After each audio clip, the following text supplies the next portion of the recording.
In the world of Sasquatch research, stories drift in and out of the spotlight almost weekly. Claims, silhouettes, blurry encounters, shaky footage. But only a handful of pieces of evidence ever rise above the noise, those rare moments that become cornerstones of cryptid history. We've covered some of the most controversial footage ever captured.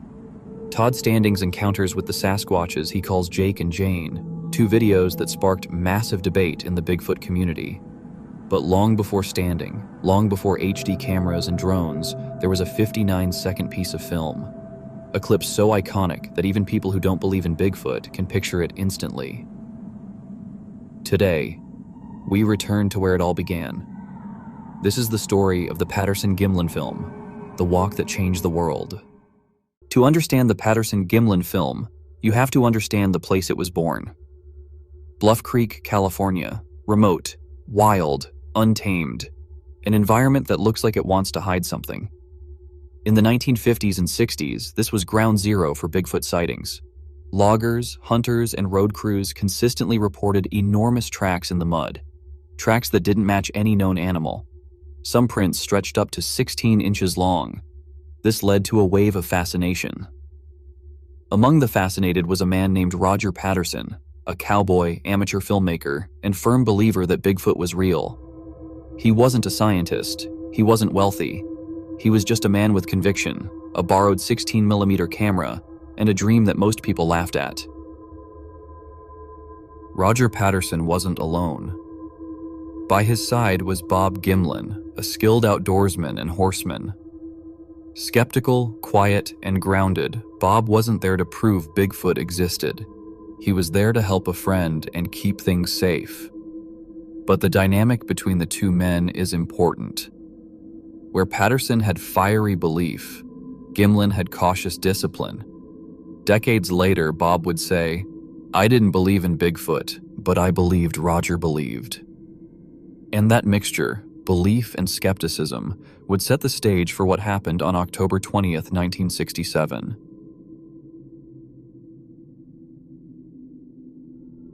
It was a cold afternoon. The horses moved slowly along the creek bed, the sound of running water echoing between the trees. Then, it happened. Roger's horse spooked violently, so violently that it knocked him to the ground. Something in front of them had startled the animals, something big, something alive. When Roger scrambled up, camera in hand, he saw it. A large, upright, hair-covered figure walking calmly through the clearing. Not running, not hiding, simply striding away, as if unfazed by the humans who had intruded. This is the moment preserved in the Patterson-Gimlin film.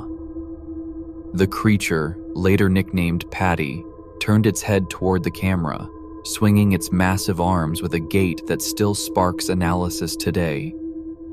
That head turn, that single brief glance, is one of the most studied frames in cryptozoology. The film lasts only 59 seconds, but frame by frame, it has fueled decades of arguments, documentaries, and scientific debates. Experts have studied muscle movement beneath the fur, proportions of the limbs, gait mechanics of the walk, breast movement on the creature, stride length, biomechanics invisible in low-quality suits. Some analysts argue it's impossible to replicate Patty's walk without extensive prosthetics or anatomy that humans simply don't possess. Others insist it's a hoax, clever costuming, and a lucky angle. Patty's anatomy appears astonishingly realistic, especially for 1967. No visible zippers, no seams, no mask lines. If it was a suit, it was decades ahead of Hollywood. After the sighting, Patterson and Gimlin hurried back to civilization, the film canister protected like treasure. Word spread fast. Newspapers called them liars. Scientists called them delusional. But the public? They were hooked. The footage became a wildfire across America, shown in theaters, conventions, and television specials. People debated endlessly. Was it real? A prank? A miracle of luck? Roger Patterson never backed down. Until his death in 1972, he swore the footage was genuine. Bob Gimlin maintained the same stance for decades, even when the controversy brought him harassment and threats. If it was a hoax, neither man ever broke. No Bigfoot story survives untouched, and the Patterson-Gimlin film is no exception. Over the years, people have claimed they wore the suit. Others claimed they helped build it. Still, others insisted they overheard confessions. But when investigators cross-examined these stories, timelines didn't match. Statements contradicted each other. Alleged suit makers changed their details repeatedly. And scientifically, no suit from the era has ever been found with the anatomical realism that appears in the film. The Patterson-Gimlin film doesn't give easy answers, and maybe that's why it endures.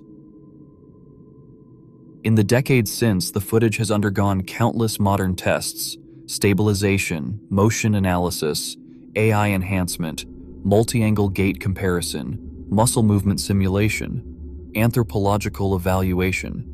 And strangely, the more technology evolves, the more convincing the film becomes. Enhanced frames reveal muscle contraction in the thigh and calf. You can see the heel lift, the toes flex, even the shifting of weight across the creature's hips. Experts in biomechanics argue no human could replicate that walk without years of training, or without having non-human proportions. One scientist even stated, "If this is a hoax, it is the greatest physical acting performance ever recorded."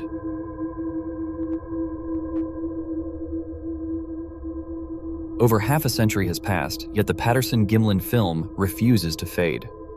Why? Because it occupies a rare space between truth and myth. It's not blurry like many videos. It's not distant. It's not obviously staged. It's just close enough to real, and just strange enough to be impossible. Like the Todd standing footage you've seen, Jake staring from behind the trees, and Jane, the Patterson-Gimlin film, taps into something primal. A feeling that we are not alone in these forests. A feeling that giant, unknown beings may walk among us, leaving behind only footprints and fleeting glimpses. Whether you believe it or not, one thing is certain. No piece of cryptid evidence has ever shaped the Bigfoot world like this one. It inspired generations of researchers, eyewitnesses, skeptics, and filmmakers.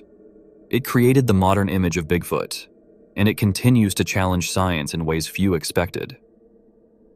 Maybe the truth is simple. Maybe Patterson and Gimlin captured the first clear footage of a creature we still don't understand. Or maybe the film is something else entirely. A legend born from one extraordinary moment in an ordinary creek bed. But to this day, no one has recreated it convincingly. No one has disproven it absolutely. And no one has forgotten that iconic walk. From Patty, to Jake and Jane, to every shadow between the trees. The mystery continues.